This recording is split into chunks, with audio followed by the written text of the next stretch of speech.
Dreamcatchers, welcome back to the Writer's Haven. I'm your host, Helena, and this is part 2 of our 2-part series highlighting the work of best-selling authors Sonia Jackson, Terri Johnson, and Sonia Jackson. In part 1 of our series, we highlighted their collective work on the book All I Want for Christmas, and they gave us their insights on their approach to writing their piece of the anthology. My sister scribes are back to drop additional golden nuggets on writing, and I know you're taking precocious notes. So let's get to it. Welcome back, ladies. Part two. Yes. Okay, well, you know, we talked about the book, and now I want to really get into your individual writing style, because the three of you have written, whether it's another book or you've written another anthology or you're working on more projects. And so many of the questions that our dream-catchers have is, how do you start? We talked in the first series about how great your intros were. Your first paragraphs were just out of sight. I mean, they immediately drew you in. But that's, once you have it on paper, that's once you've gone through several drafts. How do you actually start to write? One piece of advice that our mentors have given us is to start our books with the what if scenario. What if this happened to a person? What if that happened to a person? And then you develop your plot from there.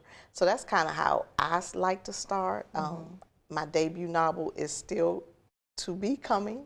It will come in winter of 2018. So I haven't, you know, done a full book myself yet. I'm almost done, but that is how I plan to begin as I write, you know, my sophomore, my third book, and so forth and so on. Right. Okay. And Miss Candy? Well, I always say, and this is something that Victoria told me a long time ago, just write the book.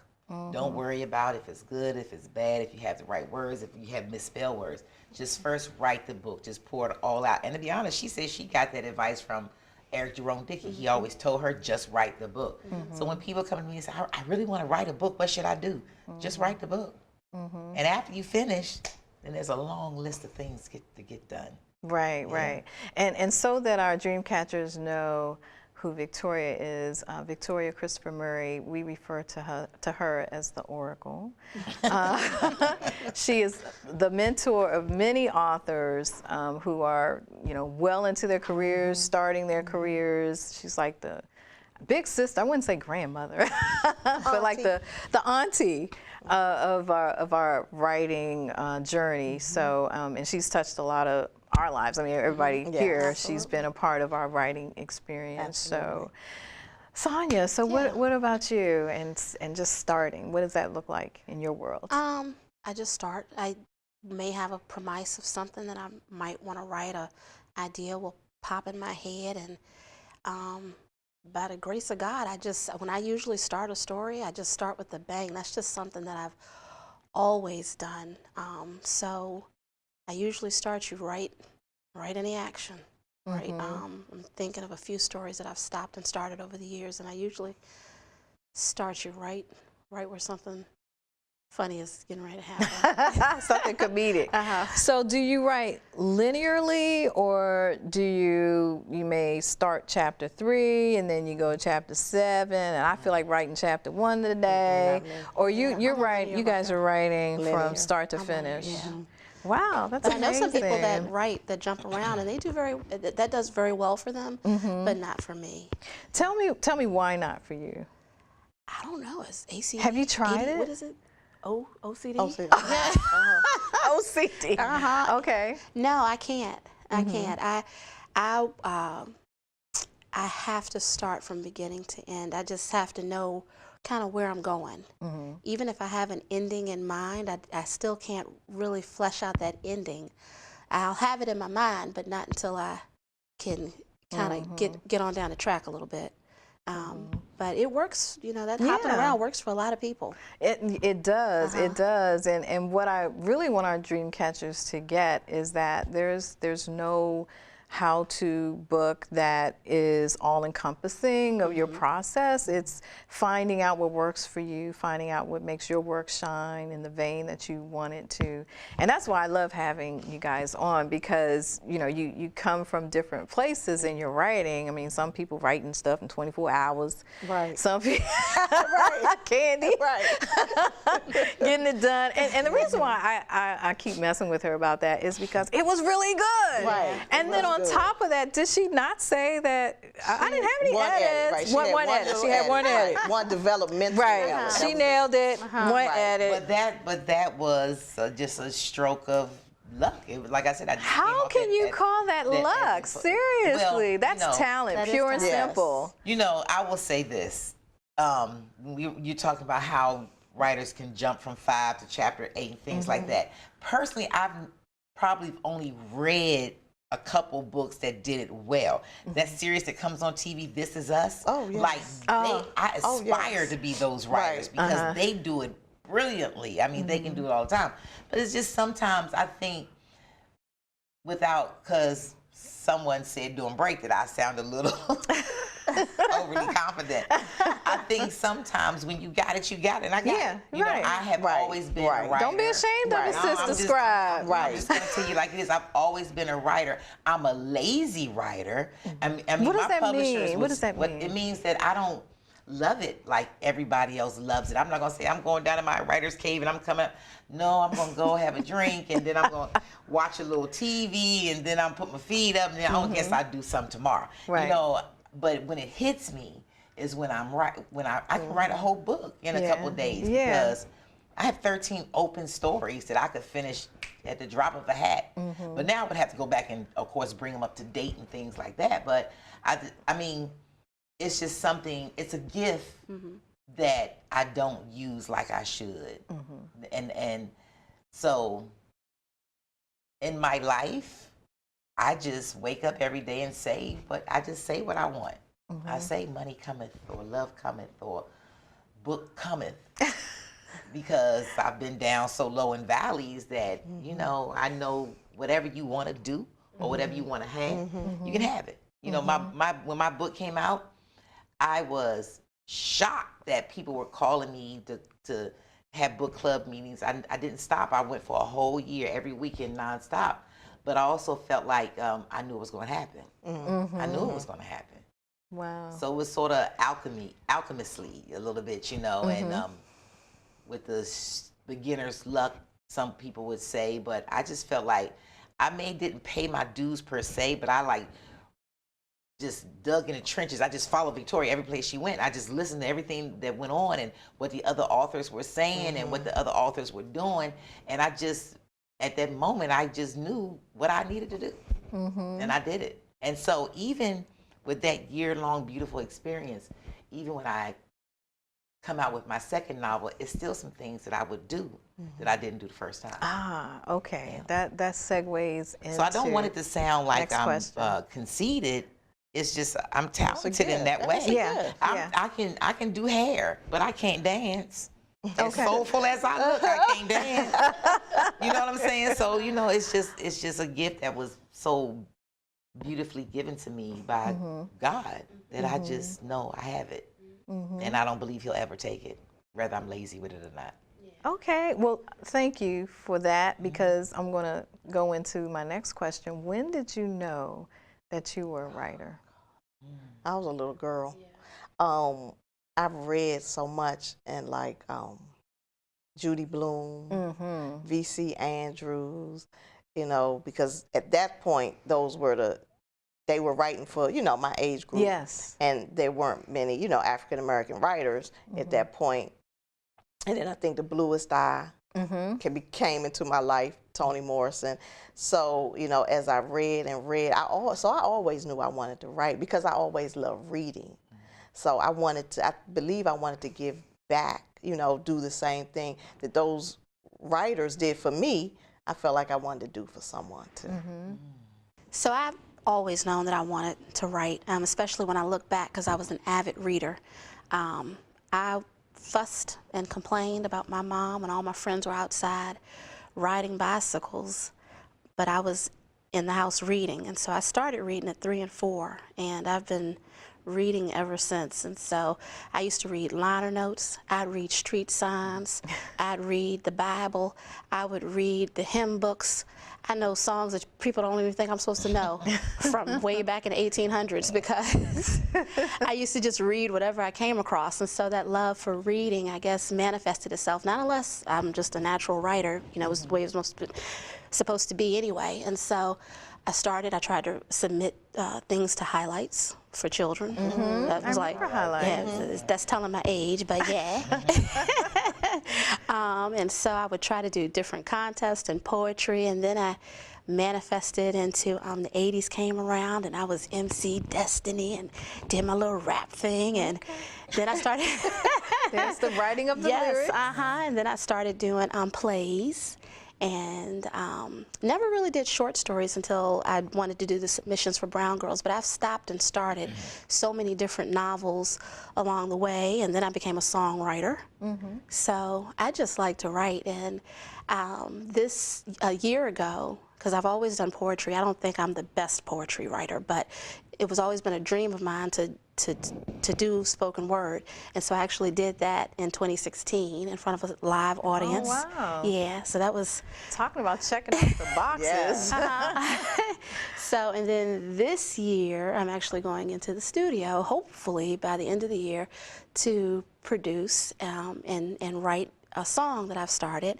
But I've always I just like to write. Wow. Yeah, I just like to write. Hashtag Uber writer. That's awesome. That's awesome. What about you, Ms. Well, Candy? I'm about the same. I've been writing since I was a kid, and wasn't until I was about maybe 21 or 22 where our church was having a big Black History program, and the pastor had asked me to do a poem because I had done little poems before, and someone gave me some African garb, and I came from the back of the church, and I walked through and I said, "I am the black word." And people were like, "Oh my God." Like, oh, wow. And I kept, as I was walking, I was doing this poem, and people, I just look at people like, "Oh my God." And that's when I knew that I probably had it. And it's funny because I have a 25-year-old, and he says, "You can get on Facebook, Mom, say hunky dory, and you will have 1,000 likes." So that's how I knew that I was supposed to write. That's when you knew that you were a writer. Yeah. Okay, well, one thing that writers struggle with is deadlines. I mean, how, of course, we talked about the deadline for this anthology, but how are you all in meeting deadlines or writing under pressure? Terri? I love it. I need a deadline because I need a plan towards my ending, because I want it to end. I want it to end. I want to write the words, the end. So giving me the dates, we want to have the first draft, second draft. I'm good with the deadline, so that helps me to plan my life. So you kind of back into it? Yes, absolutely. Okay, yes. Okay. Deadline, schmedlines, I mean,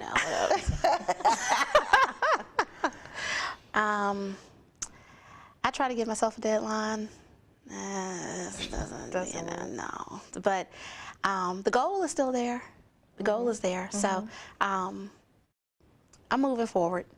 Yeah.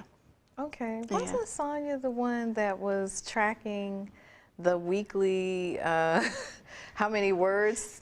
Oh. Who was that? Dante. Okay, I think it was Dante. Okay. She would post every week. Yeah, that was Dante. Okay. And I can't remember how we did. Now, I was like gangbusters trying to get it done. Right. Half the time I wasn't even looking at that Facebook post to see, for that week.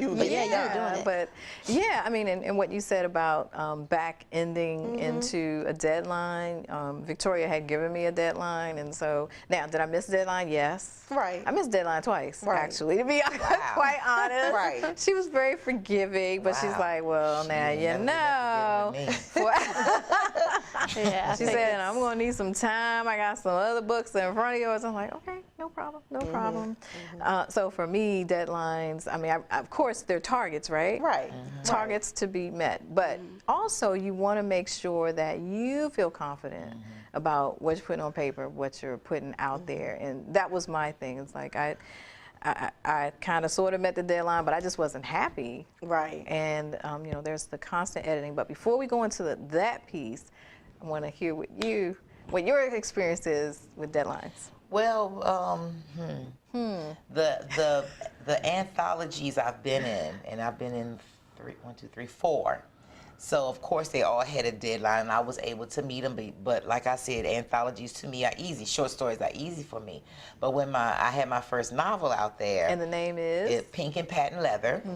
I remember getting the first edit, and I just kind of like went out to dinner or something, and then I would get a text saying, okay, I need that back, and then I would like take a nap, and I'm just awful with it. I'm just awful, and then one time Victoria called me. She said, I figured out your problem. And I said, what? She said, you're afraid to succeed. And it made me mad. It made me mad. So I just went at the book and just finished it, and but every time an edit came back, I was always, I don't know, I just don't like to end I love my stories. I just don't like for them to end. I want them to be like except my first novel, I wanted that to end. And people keep asking me, when is part 2? I'm like, I don't want to do part 2 because I didn't plan for part 2, and I would have to force it. And even though I've started forcing it, I look at it every now and then. I don't want to do it. I don't like ending my stories, but I know if I ever sell a book, I'm going to have to. Right. Yeah, so. Right. Okay.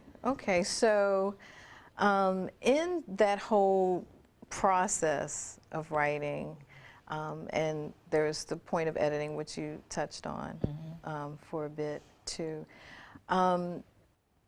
One thing that I've noticed in talking to other authors about their work is after it's been given and it's been blessed, and thinking, dang, I wish I had done that.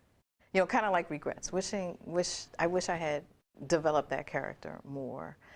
You can't take it back. I mean, it's already in production. Did any of this happen? I mean, was this an experience that any of the three of you had? Because I'll tell you the flip side of what other authors have told me that they've done is that they'll just recreate the character in another book. Different situation altogether, different names, but whatever it was that would have been in their first piece is carried over, but it's kind of like in a stealth kind of way. Is that, I'm just curious to know if I've done that. Like I said, I had a short story. My first published piece was a short story in Zane's Chocolate Flavor 3, and of course that book was erotica, but I had created that character in another story that I was able to use for an ebook that I had submitted a story for, and I made the main character in that book softer in the other story, and it was a man. And he grew into a better man into the next story. And even at the end, like everybody just was in love with him in the end because he was such a good-hearted man. In that first story, he was just ugly. So it was the same person? It was the same. I used the same name. I don't know if they ever even knew, but I used the same name and everything. Oh, wow. Because Did you refer back to the other book? I did not. Okay. I did not. Because I wanted him to have come out of that world into a better place, and that's what happened. Yeah.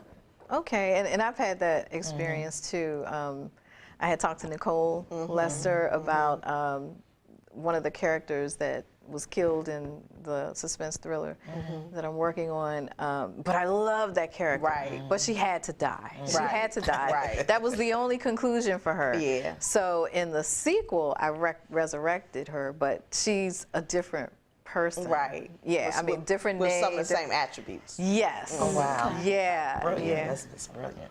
Yeah. So sequels, is that something that when you all are writing, are you thinking, I'm going to make this a sequel, I'm going to have a part 2 of this book, or are you writing just for the project that you're working on?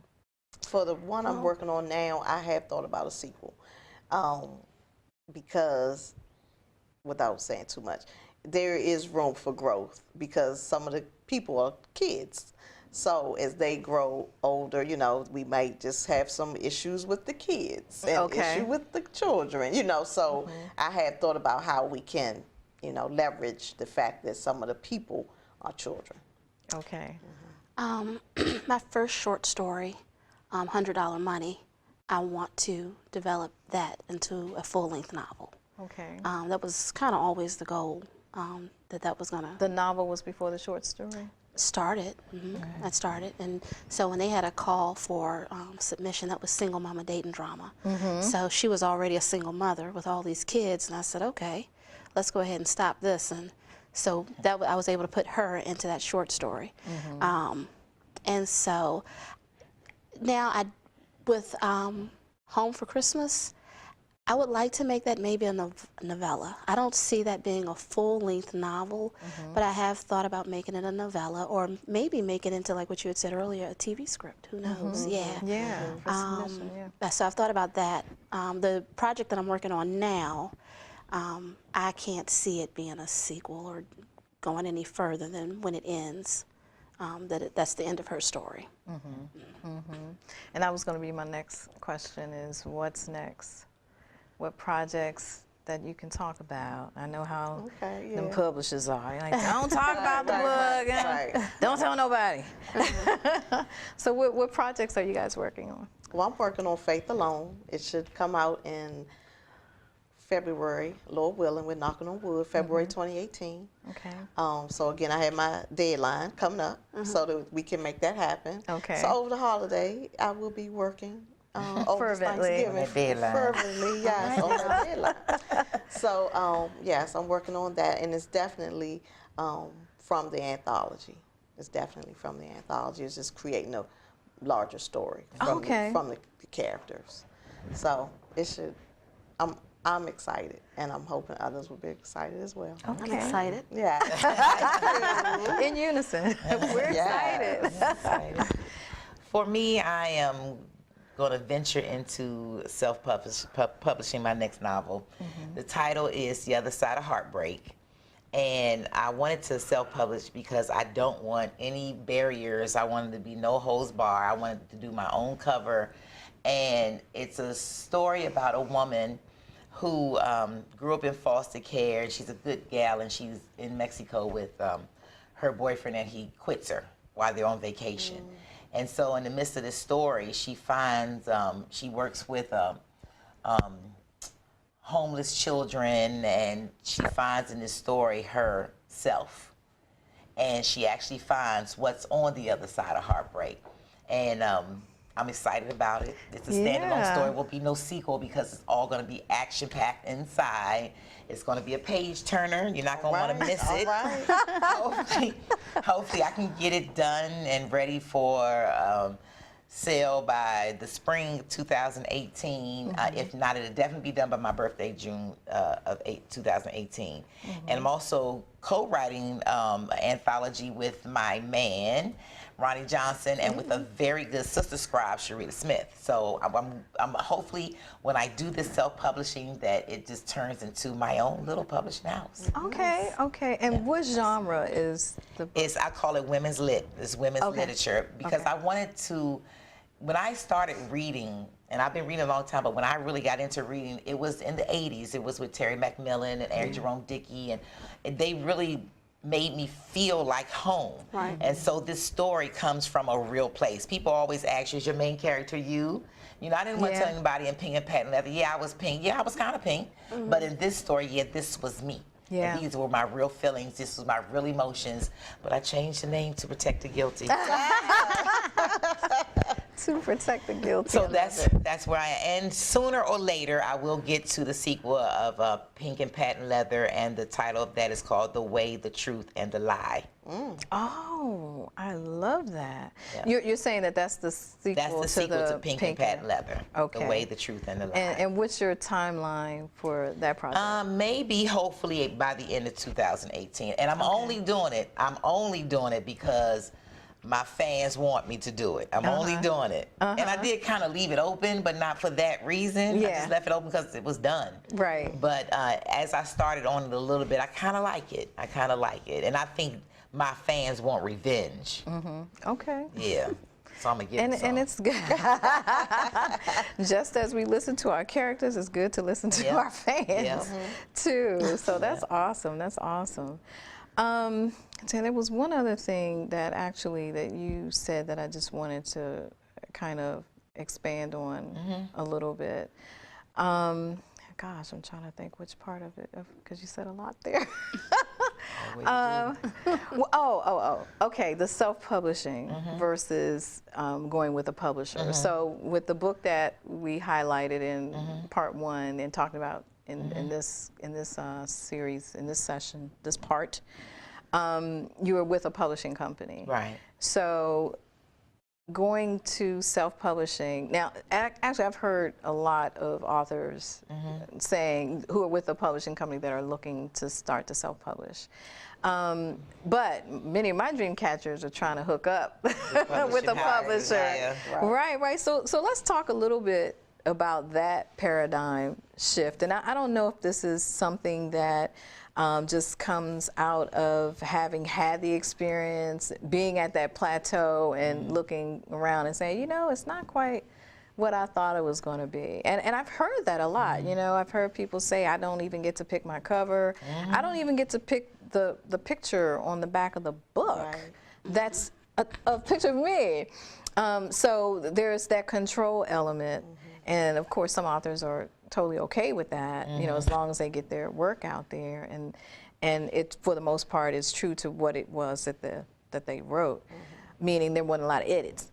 But what are your general thoughts in the last few minutes that we have?